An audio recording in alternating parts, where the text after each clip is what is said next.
নমস্কার। আমি doctor Sujoy Dasgupta, consultant gynaecologist এবং ইনফার্টিলিটি এবং আইভিএফ বিশেষজ্ঞ। আমরা প্রায়শই কিছু দম্পতিকে পাই যারা প্রেগন্যান্সির জন্য চেষ্টা করছেন। তারা একটা কথা জানতে চান, ডাক্তারবাবু কোন সময়টাতে সহবাস করলে প্রেগন্যান্সি আসার চান্স বাড়ে?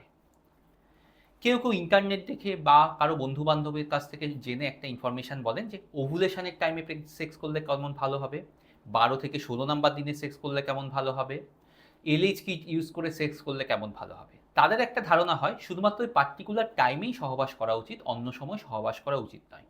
এটার বৈজ্ঞানিক ভিত্তি কি? মনে রাখতে হবে এর কোনো বৈজ্ঞানিক ভিত্তি নেই।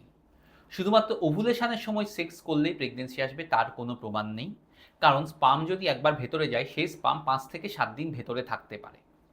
বরং দেখা গেছে ওভুলেশনের সময় যদি শুধুমাত্র আপনি সহবাস করেন তাহলে কিন্তু হাজব্যান্ড এবং ওয়াইফ দুজনেরই যে সমস্যাটা হয়, সেক্সুয়াল ডিসফাংশন বেড়ে যায়, অর্থাৎ সহবাসের ইচ্ছেটা চলে যায় এবং বিশেষ করে পুরুষদের ক্ষেত্রে লিঙ্গ শিথিলতা, বীর্যপাতের সমস্যা, প্রিম্যাচিওর বা ডিলেড ইজাকুলেশন এই ধরনের সমস্যাগুলো হয়।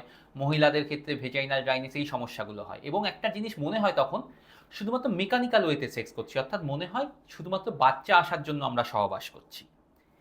তাতে যেটা হয় হিতে বিপরীত হয়, সহবাসের ইচ্ছেটা কমে যায়, প্রেগন্যান্সি আসার সম্ভাবনা কমে যায়।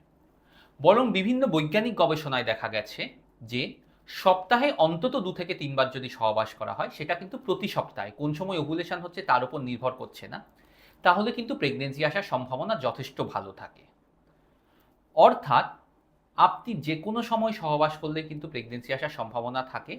কাজে যদি আপনি প্রেগন্যান্সির জন্য চেষ্টা করছেন, ধরুন আপনি বন্ধ্যত্বের শিকার অথবা বন্ধ্যত্বের শিকার নন, জাস্ট প্রেগন্যান্সি নেবেন বলে ভাবছেন, তাহলে সপ্তাহে অন্তত ২ থেকে ৩ বার চেষ্টা করুন। তার থেকে বেশি চেষ্টা করলে কোনো ক্ষতি কিছু নেই। কিন্তু দয়া করে শুধুমাত্র ওভুলেশনের সময় বা ১২ থেকে ১৮ দিন ওই সময়টাতে চেষ্টা করবেন, এটা কিন্তু সম্পূর্ণ ভ্রান্ত ধারণা।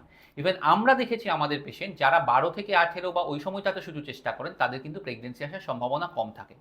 বরং যারা সপ্তাহে অন্তত ২ থেকে ৩ বার চেষ্টা করেন, তাদের কিন্তু প্রেগন্যান্সি তাড়াতাড়ি আসে এবং তাদের প্রেগন্যান্সি আসার সম্ভাবনাও বেশি থাকে।